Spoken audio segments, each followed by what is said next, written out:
Oh! Nate yelled as he stepped in something wet. Again! He wrinkled his aristocratic nose in disgust, lifted his foot, and noticed he had stepped in a fresh puddle, spreading like a shallow lake under his bedroom door. What an icky creature! He snarled, kicking off his dirty socks and tossing them on the floor for the maid to clean up. It acts like it has 9 lives. Well, I'll show it a lesson. It'll remain with only 1 life, I'll make sure of that. The guy rushed to the first floor of the mansion, leaping over steps. In the small living room, he found the insolent, red-haired animal with white patches on its coat. The cat was nestled cosily on the carpet by the old fireplace, as if hoping someone would light a fire to warm itself. Nate knew he would find this red-haired monster here. This room, smelling of wood and wool, was where Nate's father and his so-called stepbrother Kyle loved to spend the winter evenings. Kyle was as red as the cat, and they were always lying here, when this furry nuisance was just a small ball of fluff. Kyle used to read books, work on his laptop or sketch in his notebook, sitting on the floor as if the house had no chairs, and the cat used to bask at his side, purring loudly. Nate remembered how this troublesome duo had first appeared. It was a rainy grey autumn day, with red-leafed trees outside. Young Nate sat in his room, pretending to study literature. Whether the novel failed to interest him, or the weather made him drowsy, he kept yawning, his eyes sliding over his book. Bored and listless, he suddenly stood and looked out the window, as if sensing something. He spotted his father's car. His parents finally return after a sudden trip somewhere. The black fancy car stopped at their mansion's entrance. His father and mother stepped out, followed by someone else.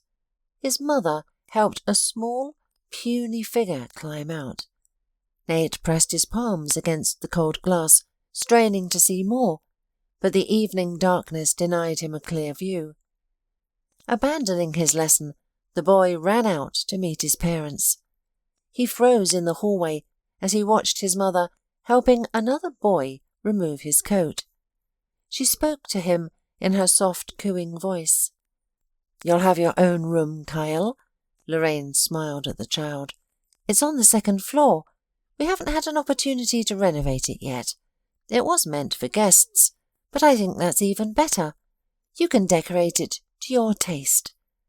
From there you have a beautiful view of the garden, though it's not as lovely in late fall as in summer or winter. You'll like it. Are you hungry from the road? Would you like anything special? Our cook will gladly make whatever you'd like." The boy mumbled something under his breath.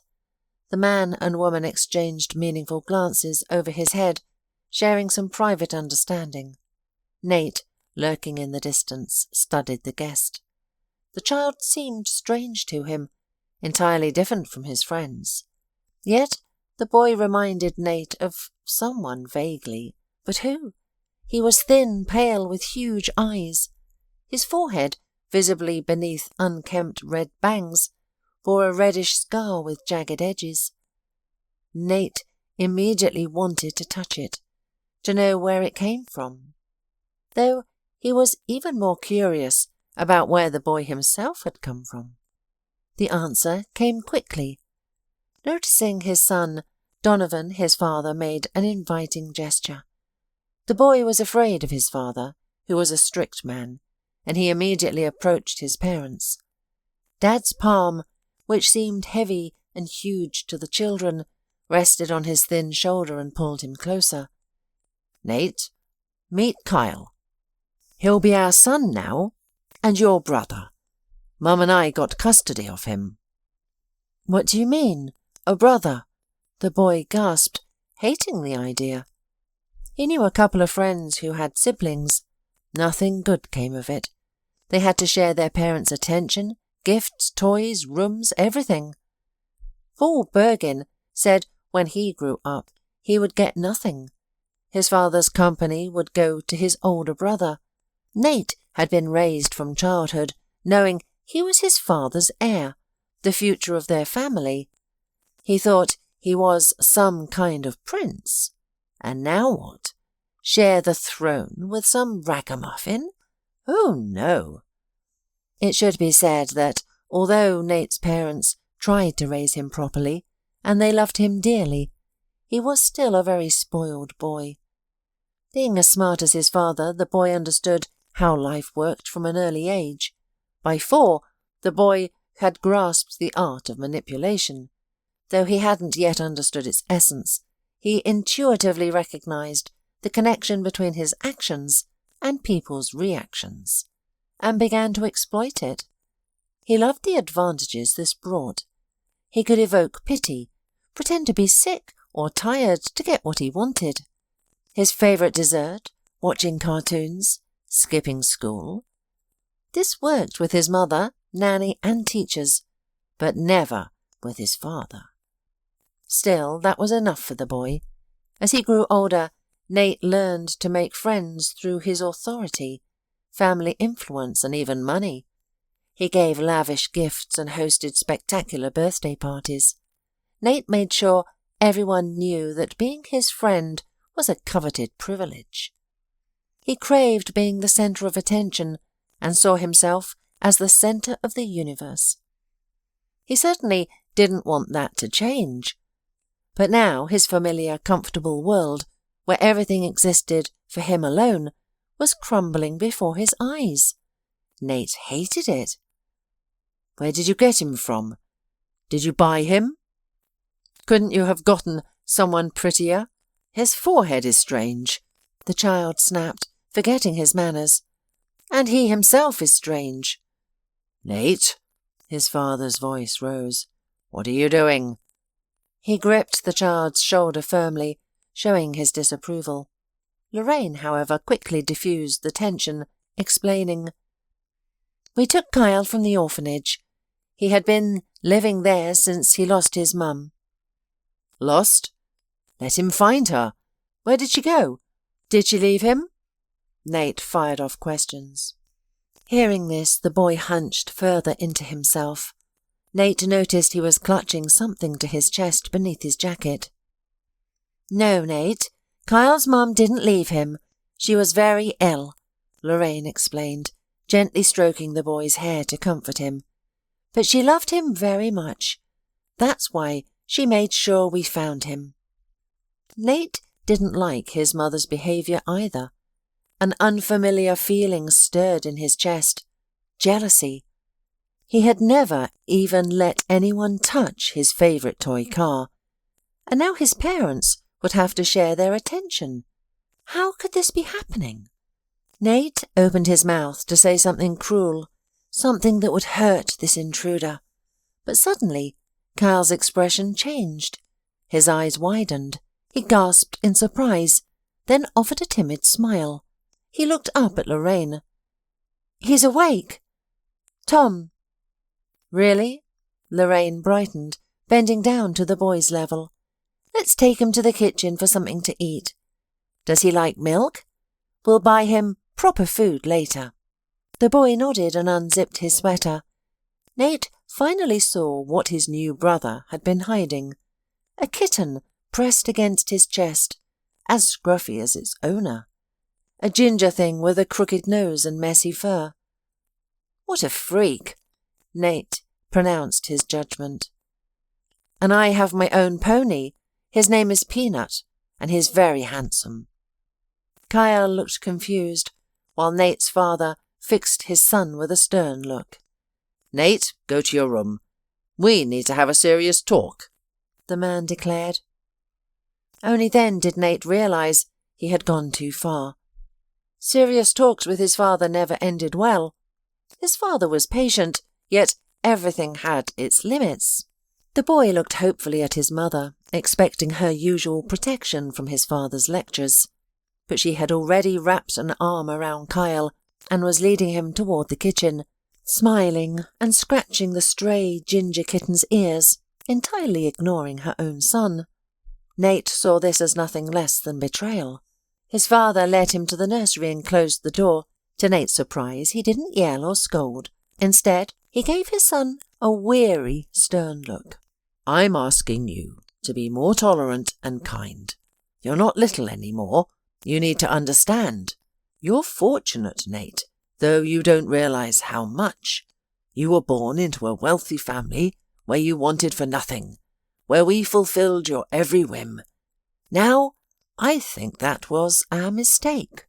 Your mother and me, Nate, weren't always rich. Everything we have, we earned through hard work.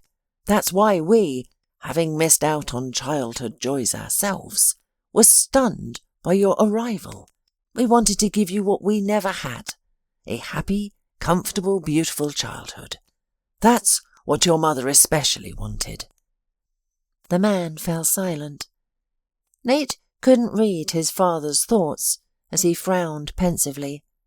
Meanwhile, Donovan was lost in memories of a past life that now seemed impossibly distant, as if it belonged to different people, not him and Lorraine. They had known each other since childhood. That day, Donovan, the owner of battered knees, played hide-and-seek with his friends all over the village. The game was exciting and could last all day. Donovan knew he could not lose, because at stake was something important. The loser stood in front of the other players with his back to them, and they took turns kicking the ball, aiming at his soft spot. Donovan was afraid of losing, because just yesterday his father had come home in a bad mood and, having taken off his leather belt, punished him for something. Donovan did not remember what for. Yes, he was used to his father's antics. That's why he just refused to lose. Barely had Donovan run into an abandoned house, hoping to find shelter, when he heard someone crying. He met a girl there. How beautiful she was. The boy was even taken aback. Even the tears rolling down her cheeks didn't spoil her beauty. "Why are you crying here?" asked the boy. "The girls in the neighborhood are hurting me," Lorraine sniffed, her nose red. "They don't want to be friends with me, and they say bad and nasty things." "Why?" asked the boy, sincerely surprised, not understanding how such a nice girl could be treated this way. "I don't know. I recently came here with my mum, to Grandma.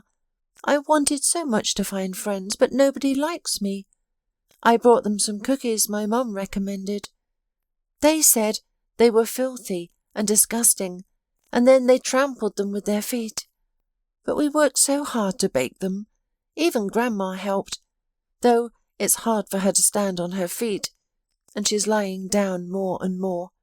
And I know we don't have much money, but Mum bought the best butter for the cookies anyway, and they... The girl burst into tears again. "Let me be your friend," Donovan blurted out. The girl stopped crying in surprise. "You're a boy," she said with doubt. "So what?" He shrugged his shoulders. "I like cookies, though, and I also know how to jump rope. You like jump ropes, don't you?" The girl looked in astonishment at Donovan's face, and the boy looked into her blue eyes, catching himself not wanting to blink. Then he held out his dirty hand to her. "Well, shall we be friends? My name is Donovan." "I'm Lorraine." The girl smiled widely and shook the palm of her new friend. "And you can come with me to look at kittens? There are kittens down by the basement." The boy's heart instantly became warm, as if a kitten had already curled up there. Donovan did not yet know that at that moment he fell in love, once and for the rest of his life. Donovan lost at hide-and-seek. He went to look at the kittens and got caught. He had to endure humiliating and painful blows with a ball on his back. He ate standing up for a week, but it was worth it. He may not have won the game, but the day he took Lorraine's hand in his, the boy found his other half. He had found the person with whom he could go through all the hardships of life. Lorraine's life had not been easy. She had never known her father. Her mother gave birth to her before finishing her studies at the college. They lived in town while her mother had work, but then The woman was fired, replaced by a relative of the boss, and they moved to her grandmother's. Lorraine's grandmother was very ill, and her mother worked several jobs to support the family. Such a life exhausted her mother, who looked much older than her age, and soon she became frequently ill. Donovan soon realized why Lorraine was not loved by the girls. They were jealous that even in hand-me-down clothes from her mother's acquaintances, she looked much prettier than they did in new things. Boys were always looking at Lorraine. For example, Alex, who was admired by half the girls in the yard, would regularly park his bicycle at her entrance and offer to ride her around the village. Lorraine refused such attention, which wounded his ego. The girls who were in love with him grew even angrier at Lorraine, considering her an arrogant outsider. They called her a beggar, a fool, a tomboy. Lorraine, however, quickly accepted the situation. She had no time to worry about what the girls said behind her back. She helped her mother around the house and helped Grandma. And now she had Donovan, who became her best friend. That was enough. Donovan always supported Lorraine in difficult moments, standing up for her when needed. Donovan wasn't as popular as Alex. After all, his father was known for coming home staggering and drunk. Once he even fell into the flower bed and crushed Mrs. Brooks' bushes, and she screamed about it all over the entire street. However, Donovan had grown a thick skin to other people's laughter, so he didn't care about people's chatter or mocking, just like Lorraine. For a long time there were just the two of them, Donovan and Lorraine. However, in 7th grade, Wendy entered their lives. Wendy was an extraordinary girl. She was a policeman's daughter who could not tolerate injustice and refused to turn a blind eye to others' misdeeds. One day, before Wendy's eyes, 2 mean girls pushed Lorraine in the back, taking advantage of her faithful knight Donovan's absence due to chicken pox. Lorraine fell down. Her things scattered across the floor. The girls laughed, not noticing how Wendy's face turned purple with anger. To Lorraine's astonishment, Wendy furiously confronted her tormentors, forcing them to collect all the notebooks and pens, and even apologized to her classmate. Since that memorable day, there have been 3 of them. Wendy was a boisterous, emotional, and very cheerful girl. She loved sports and brought the school many awards and medals. Like her father, she dreamed of becoming a policewoman. This passion continued until her last year at school. That pitiful day, during a lesson, a policeman came to the school. He and the principal entered their classroom. The principal, pale-faced, looked around at the children and spotted Wendy, who had fallen asleep at the last desk. "Wendy, let's go." "Let's go, dear," she mumbled. Wendy was surprised to hear such a gentle tone from the usually angry and grumpy principal. The girl followed the woman and the man in uniform out of the classroom. She did not return. After the lessons, Donovan and Lorraine gathered their friends' things, took her backpack, and hurried to her apartment. Wendy's crying mother opened the door. "We brought Wendy's things. What happened?" Dinah gasped. "Thank you, darlings." She wiped her face with her palms. Wendy's in her room. Our daddy's gone today. He died in the service. You should go see her. She won't talk to me. She just lies on her bed, silent." Of course, Donovan and Lorraine tried to comfort their friend, but no words or hugs could help her.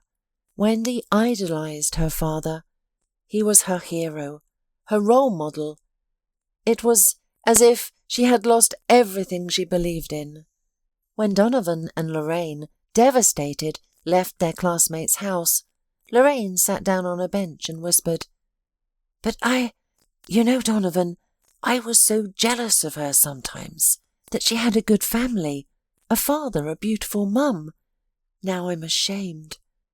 Donovan sat next to Lorraine. It was no secret that these high school students had special feelings for each other, but they remained just friends, afraid of getting burned. They feared losing each other. Though Donovan increasingly showed his true feelings, Lorraine kept him at a distance. "I understand you. When I lost—" Donovan didn't continue. Lorraine nodded. She understood her friend perfectly. Donovan's father had died in the cold winter. Drunk, he had fallen asleep in a snowdrift and never woken up. "You know, when I lost my dad, I felt relieved, that's all. As awful as it was, it improved our life. My mum threw out all the bottles, opened the windows, even breathed better. She herself blossomed," admitted the boy. "And now looking at Wendy, I can't find the right words. I want to help, but there's no way. But she's strong, she'll cope. We'll be there to help." Lorraine leaned into Donovan's shoulder, swallowing hot tears. "I want my family to be different, complete, happy, for my children to have everything," she confessed her deepest wish. Donovan hugged her, pressed her close to his beating heart, and nodded. "It will be," he said, his tone making it sound like a promise. That day, as they sat silently on the bench, thinking about their friend and their own families, the young people realized how close they truly were. Sadly, they couldn't support Wendy for long.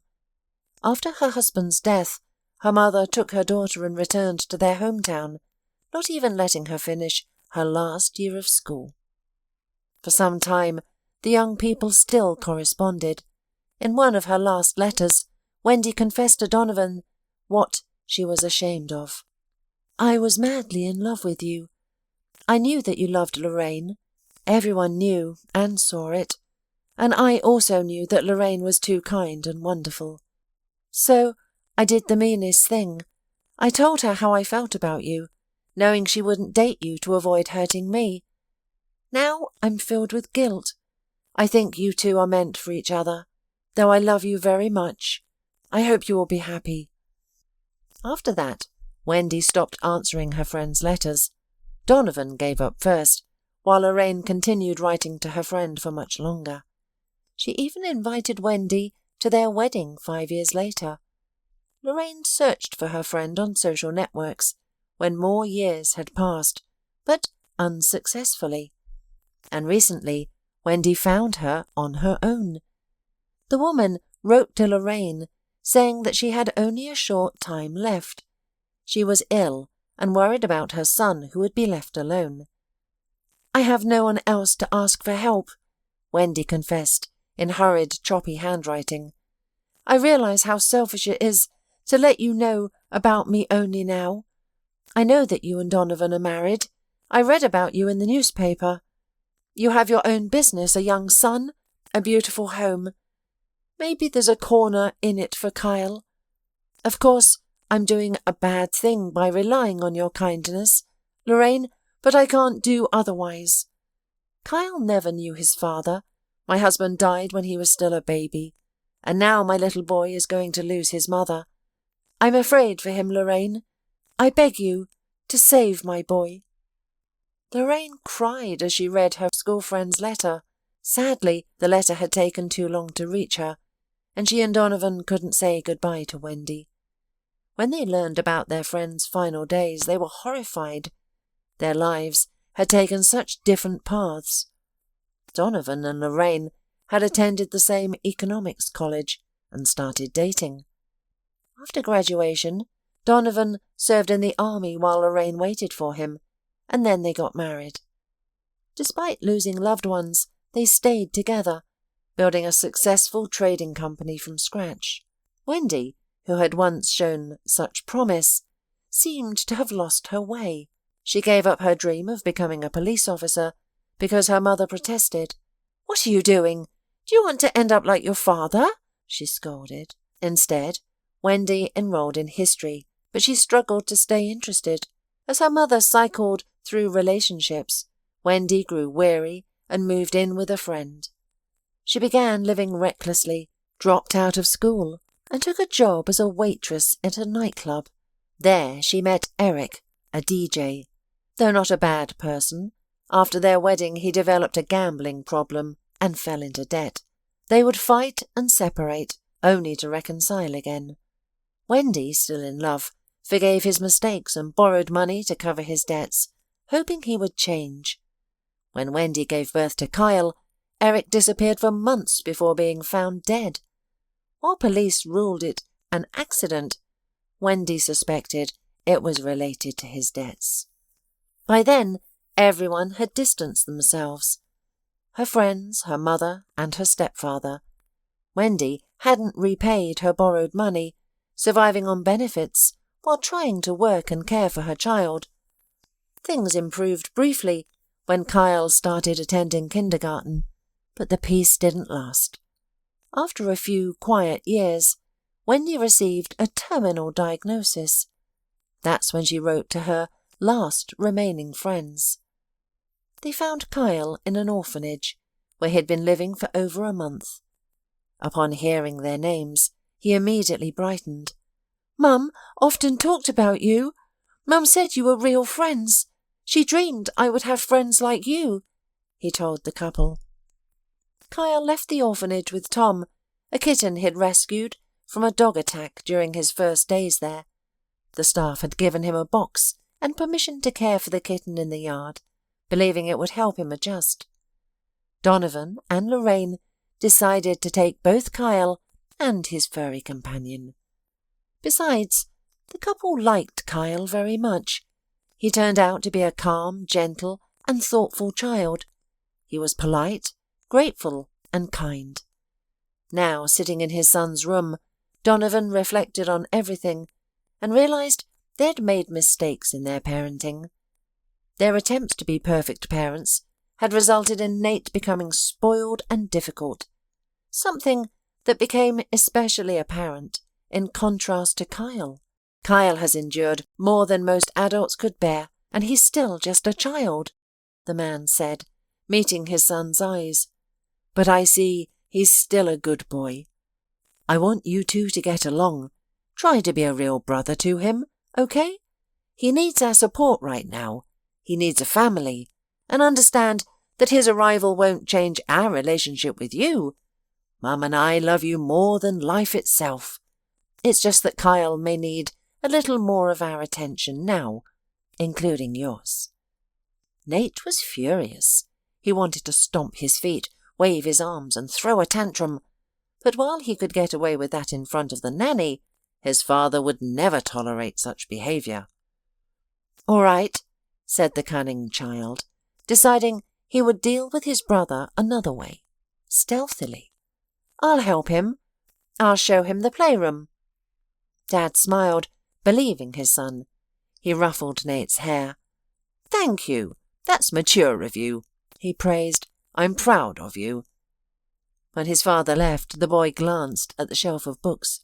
He realized who the child reminded him of. A hero from the books his mum used to read to him. Someone like Huck Finn or Oliver Twist, Muddy and Barefoot. Nate became even more convinced they couldn't be brothers. Much happened after that. Nate tried to get rid of his stepbrother, but it was futile. As a child, he broke his favourite toys, tore curtains, and spoiled food, blaming Kyle for it all. Babysitters and teachers believed him, scolding and punishing Kyle, much to Nate's delight. Strangely, Kyle never complained to his parents about his brother's antics or the punishments. This infuriated Nate even more. At school, Nate immediately turned everyone against his half-brother, spreading vicious rumours about his mother and father. But even that didn't work. Though everyone initially shunned Kyle like the plague, his charm, intelligence and athletic skills soon drew people to him. They flocked to the red-haired boy like moths to a flame. When girls discovered his artistic talent, they constantly surrounded him, begging for drawings. Nate, accustomed to people loving him for his money, couldn't comprehend what they saw in Kyle. His anger grew daily. Nate's relationship with the cat was no better. He despised the pet. As a child, he once dragged it to the second floor and tried to throw it down, having heard somewhere that cats always land on their feet and were resilient. The animal escaped, scratching the boy's hands. Later, Nate repeatedly tormented the cat, once even abandoning it outside the house. But Kyle searched all weekend and found Tom. As time passed, the stepbrothers grew into even more starker opposites. Kyle showed gratitude to Donovan and Lorraine for providing shelter and life opportunity. He strived to justify their trust, excelling in studies and sports, becoming a finalist in art competitions. Nate, meanwhile, embraced the golden youth lifestyle, surrounding himself with same fellow heirs. He refused to lift a finger towards achievement, showing no interest in work. He knew the family business would come to him eventually, so he focused on enjoying his youth. Aging Donovan worried about his son, considering sending him abroad for studies, but feared losing what little control he had. At least at home he could keep watch. He tried engaging Nate in work, but couldn't force him. After all, you can't drag someone to the office like a stubborn cow. On this particular day, Nate woke with a hangover from clubbing until dawn, only to find an unwelcome surprise at his door.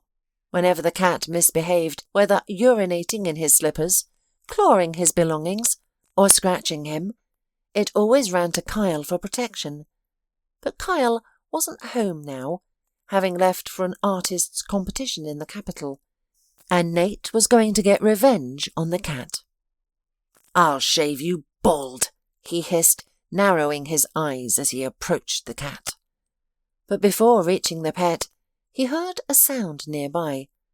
Turning around irritably, he froze. An unfamiliar, beautiful girl stood barefoot on the windowsill by the open window.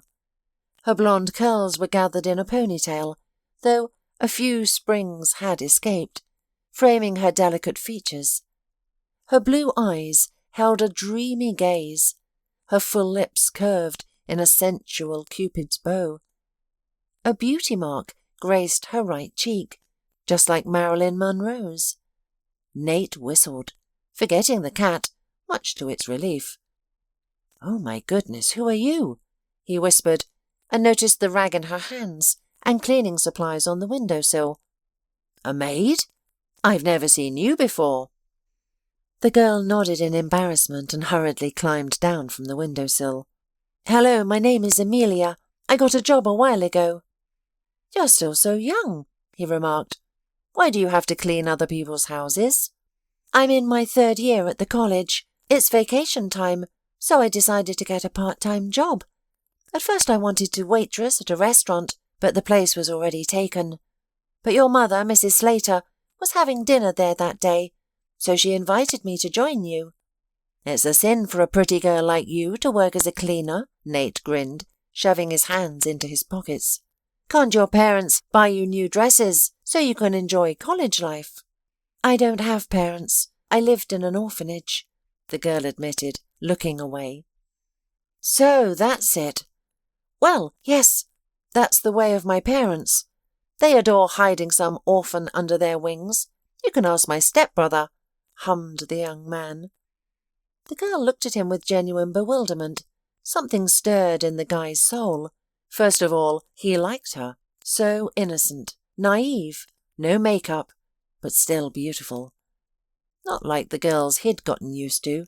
Those hung on Nate at clubs every night, bothering him unbearably. But he had never had such a girl in his collection. And the fact that she was an orphan, like Kyle, made something inside Nate's head swell. He could never get to Kyle, so why not play with another orphan? "You know what, Amelia? It's wonderful that you came to our house." He smirked and began to sneak up on the girl. She shrank back, sensing a catch. "I just need a personal maid. You can be sure I'm a good host." Nate touched Amelia's hair. "True, you'll have to wear a matching outfit, but I'm sure it will suit you." Mrs. Slater told me about the job. There was no talk of me becoming a personal maid, the girl said, taking a step back. You're not going to contradict me, are you? He raised his eyebrows. You think I can't lay you off? Amelia began to back away from the insistent guy. Suddenly, the cat got under her feet.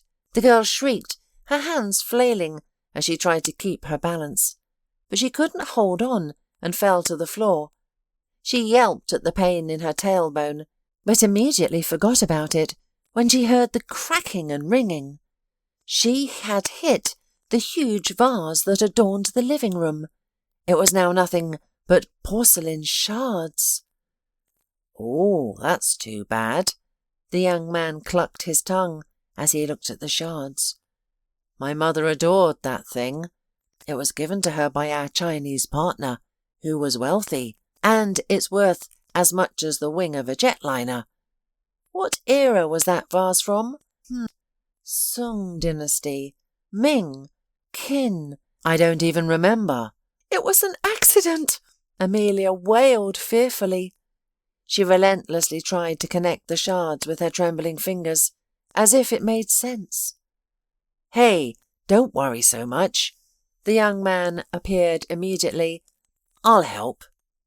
Amelia didn't hear him, so Nate squatted down, took her by the chin, and turned her face to his, with difficulty taking his eyes from her plump lips to her watery eyes. Did you hear me? I told you to calm down. I can help you. I'll be your knight in shining armour. Do you want that? Amelia swallowed. What are you talking about? Nate licked his lips. He took his hand away from the girl's skin, feeling his fingertips tingling. I'll take the blame. I'll tell my mother that I broke the vase myself. Or blame it on the ginger face. He nodded at the cat hiding under the table. Really? Amelia marvelled. But to lie! You can tell the truth. Nate waved his hands. But then you'll have to compensate for the cost of the vase. Something tells me that you don't have that much money. Thousands of dollars, my dear. You're willing to work for free for our family until you can pay off that debt? Huh? I don't mind, of course. Nate watched with pleasure as her blue eyes grew more fearful. How much? Amelia whispered. I don't know the exact amount, but if you like, ask my mother yourself. Should I call her? He pretended to get up. Amelia clutched at his arm, trapped. No, please, I don't have that kind of money. Then you agree to my help, clarified the self-confident man, raising his eyebrows. Amelia hesitated, but the sight of the shards made her nod. Nate smiled wider. That's fine. But don't get me wrong, I'm not Robin Hood or anything like that. I don't help for free even such pretty orphans as you. My silence has a price, but it's paltry compared to the price of Chinese porcelain. What price? Amelia blushed. Come with me on a date this Saturday. What do you say? Amelia was surprised by the offer. She thought that the strange young man would ask her to clean the room or something like that. But why? I liked you, Nate said, winking at her. So, one date and you can forget about the vase. Amelia nodded, grudgingly. She did not know how agreeing to a date with Nate would turn out. For the rest of the week, Amelia kept expecting Mrs. Slater to call her in and accuse her of breaking the vase. But Nate must have kept his word. Amelia faced no consequences. She wasn't even fired. On Saturday, Amelia found a dress and shoes in her room, along with a letter from Nate. In it, he called her a doll worthy of the finest outfit, and expressed how much he looked forward to meeting her. Amelia put on the gifted outfit and marvelled at her reflection. She looked like a French maid in a black dress with white ruffles. Amelia almost took off the dress, but thought better of it. Nothing. You'll get through this once, the girl convinced herself. Nate took her to the club to meet his friends. Amelia stoically endured all the rich boys' cruel jokes at her expense. They asked if she wanted to wipe drink stains from the table or wear a maid's costume like the go-go dancers and perform for them in a private room for money. She refused every drink Nate offered. "Fine, if you don't want cocktails, then drink juice," he insisted, forcing a glass into Amelia's hands. Had Amelia been more experienced with clubs, she would have been more careful. The loud music hammered her head, hookah smoke choked her, and strobe lights blinded her eyes. She drank the juice in one gulp, unaware that Nate's friends had added something cheering in it. While such stuff might only have an entertaining effect on those used to them, Amelia quickly became ill. She leaned her head against her date's shoulder. "I feel sick. I can't feel my limbs, and my heart is racing," she whispered in his ear. Nate smiled predatorily. "Shall I take you home?" he offered, and she nodded. Amelia had no memory of arriving at the mansion.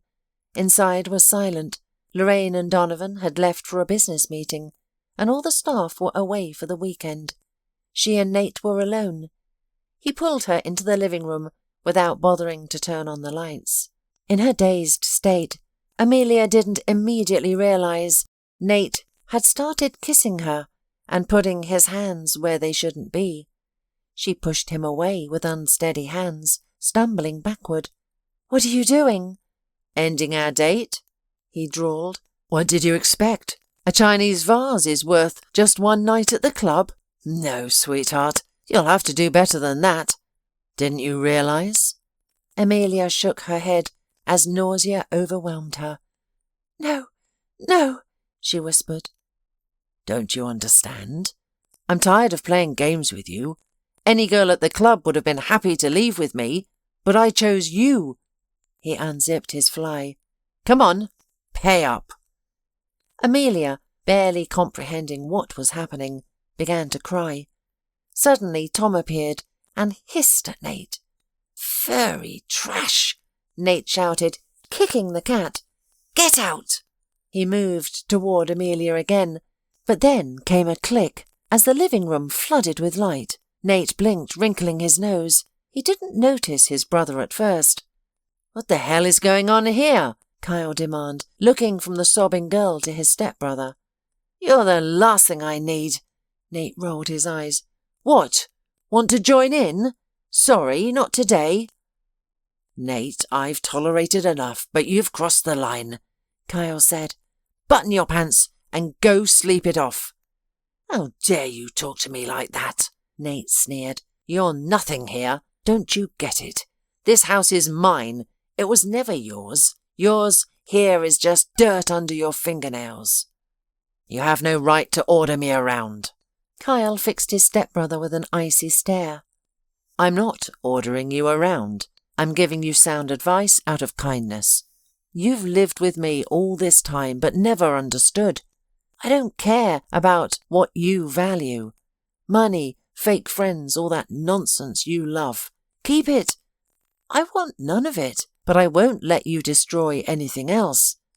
You can ruin yourself alone. Leave the girl alone, you ungrateful brat, or I'll call the police. You can explain this situation to them." The threat worked. Nate didn't want trouble with authorities. His parents would bail him out, but at what cost? He was already under his father's supervision. "Whatever. You know what? Take her. I'm giving her to you. She's just a worthless orphan like you. You deserve each other," he spat. Nate slammed the door as he left. Tom emerged from hiding and rubbed against his master's legs. But Carl had no time for the pet. He rushed to the trembling girl.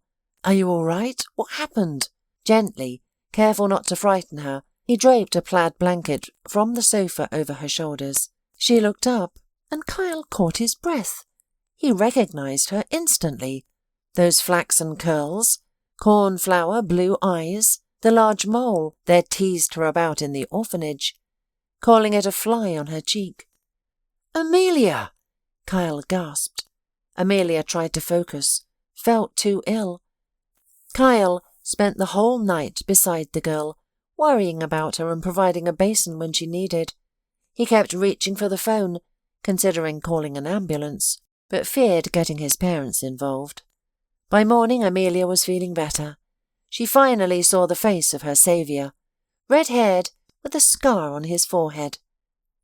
"Kyle," the girl marvelled. "Could it be you?" Kyle and Amelia had met in an orphanage. Though Kyle stayed there for only a month, he formed a close bond with the girl. Through Amelia, he discovered his love for drawing. She taught him the basics, sharing stories of her artist grandfather. Kyle became Amelia's devoted friend. He took the blame when she tore a curtain, accepting punishment from an angry teacher. He even ate the carrots from her stew to spare her from scolding. Amelia, in turn, surrounded him with warmth and care. Kyle earned the scar on his forehead, defending Amelia from bullies. After someone reported smoking to the teacher, orphanage workers raided the rooms and confiscated hidden cigarettes. Amelia, who had been seen near the teacher, was blamed for telling, and the children began taunting her as a snitch. During the ensuing scuffle, as Kyle stood up for her, he was pushed and injured. However, his stay in the hospital somehow put an end to the bullying. Amelia worried deeply about her friend, but he simply smiled, content to have protected her. When Kyle's foster parents came for him, he wanted to ask them to take Amelia too, but she firmly refused.